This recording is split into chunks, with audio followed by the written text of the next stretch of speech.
বৰপেটা জিলাৰ চেঙা সমষ্টিৰ অন্তৰ্গত চেনিমাৰী আঞ্চলিক ক্ৰীড়া সন্থাৰ সৈতে জড়িত ফাৰুক খান আৰু মহিদুল খানে অসমৰ বাবে গৌৰৱ কঢ়িয়াই আনিবলৈ সক্ষম হৈছে।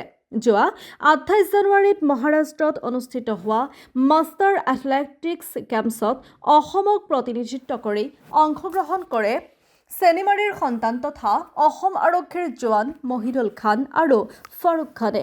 এই উপলক্ষে আজি চেনিমাৰীৰ আঞ্চলিক ক্ৰীড়া সংস্থাৰ তৰফৰ পৰা দুয়োগৰাকী খেলুৱৈক উষ্ম আদৰণি জনোৱা হয়। লগতে চেঙা সমষ্টিৰ বিধায়ক আশ্ৰফুল হুছেইনেও খেলুৱৈ দুগৰাকীক উষ্ম আদৰণি জনাই খংৰাৰ পৰা ৰেলীৰ জৰিয়তে নিজ গাঁৱলৈ আদৰি আনি বিশেষ সম্বৰ্ধনা জ্ঞাপন কৰে। পঞ্চায়তৰ চেনিমাৰী আৰু মালিপাৰা গাঁৱৰ মহিদুল খান আৰু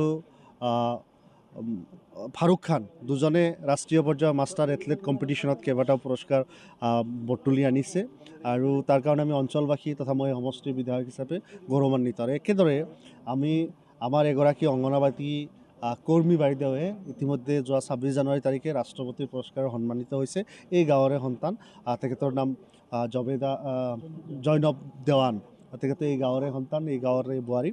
তো গতিকে আমি এই আটাইখিনি মিলি আমাৰ গাঁৱৰ ৰাইজে তেওঁলোকক উষ্ম আদৰণি জনাইছোঁ, খুব ভাল পাইছোঁ। উল্লেখযোগ্য যে যোৱা 26 জানুৱাৰীত গণতন্ত্ৰ দিৱসৰ দিনা অংগনবাড়ী কৰ্মী জৈনব দেৱানে দিল্লীত ৰাষ্ট্ৰপতিৰ নিমন্ত্ৰণ লাভ কৰাৰ লগতে ৰাষ্ট্ৰপতিৰ পৰা সন্মান অৰ্জন কৰিবলৈ সক্ষম হয়। এই উপলক্ষে চেনিমাৰী আঞ্চলিক ক্ৰীড়া সন্থা আৰু চেঙাৰ বিধায়ক আশ্ৰফুল হুছেইনৰ তৰফৰ পৰা জৈনব দেৱানকো সম্বৰ্ধনা জ্ঞাপন কৰা হয়। এই গৌৰৱজনক সাফল্যত বিধায়কগৰাকীয়ে আনন্দ প্ৰকাশ কৰাৰ লগতে নৱপ্ৰজন্মক সমাজ আৰু ৰাজ্যৰ গৌৰৱ কঢ়িয়াই আনিবলৈ আগবাঢ়ি আহিবলৈ আহ্বান জনায়। যিহেতু আপোনালোকে আন্তঃৰাষ্ট্ৰীয়ভাৱে খেলিবলৈ গৈ আমাৰ এই অঞ্চললৈ গৌৰৱ কৰি আনিলে, কি ক'ব? আচলতে আমাৰ চেঙাবাসীৰ আৰু চেনিমাৰী ক্ৰীড়া সন্থাৰ আশীৰ্বাদ আছে আৰু আশীৰ্বাদ নোহোৱাকৈ আমি পাৰদৰ্শিতা বা পাৰফৰ্মেঞ্চ দেখাব নোৱাৰিলে হয়।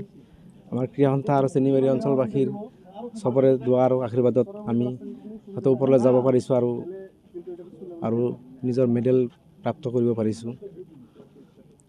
এই চেগতে আচলতে প্ৰথমতে আহিছিলে আমাৰ বৰপেটা ডিষ্ট্ৰিক্ট মাষ্টাৰ গেমছ এছ'চিয়েশ্যনৰ পৰা আপোনাৰ চিলেকশ্যন হৈ আকৌ 7 আছাম ষ্টেট এছ'চিয়েশ্যনৰ ফালৰ পৰা চিলেকশ্যন হৈ আকৌ আপোনাৰ নেশ্যনেল পৰ্যায়ত আমি গৈছোঁ আৰু সেই নেশ্যনেল পৰ্যায়ত আমি আৰু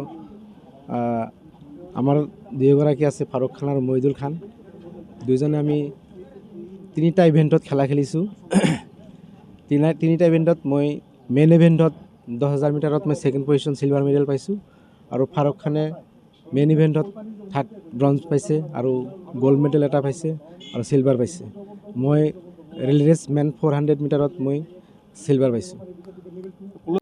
এই চেগতে মই প্ৰথমতে এই অঞ্চলবাসীক তথা আমাৰ স্থানীয় বিধায়ক আশ্ৰফুল হুছেইনক ধন্যবাদ জনাইছোঁ যিমানখিনি মৰম দিয়াৰ কাৰণে। আৰু মই নৱপ্ৰজন্মৰ কাৰণে ক'ম যে নৱপ্ৰজন্মই মোবাইলত গেম খেলা বাদ দি খেলৰ প্ৰতি আসক্ত হওক, যিকোনো খেল খেলক, আগুৱাই যাওক, আমাৰ নিচিনাকৈ আমাতকৈ আৰু ভাল আগুৱাই যাওক, এনেকৈ মই আশা কৰিছোঁ নৱপ্ৰজন্মৰ পৰা। আপোনাৰ নামটো কি? মোৰ নাম ফাৰুক খান। আপুনি ক'ৰবাত কৰ্মৰত হৈ আছে? মই অসম পুলিচত বৰপেটা ডিষ্ট্ৰিক্টত কৰ্মৰত হৈ আছোঁ। তো ইয়াৰ পিছতো আৰু আপোনাৰ কিবা এনে আশা আছেনে যে আৰু যাওক? এনেকৈ আগুৱাই যোৱাৰ কাৰণে মোৰ আশা এটা আছে। এইবাৰ চিলেকশ্যন কমিটিত কিবা কৰে নাজানো, কিন্তু মাৰ্চ মাহত এই ইণ্টাৰনেশ্যনেল খেল হ'ব জাপানত। চিলেকশ্যন কমিটিত চিলেকশ্যন দিয়াৰ পাছতে ক'ব পাৰিম।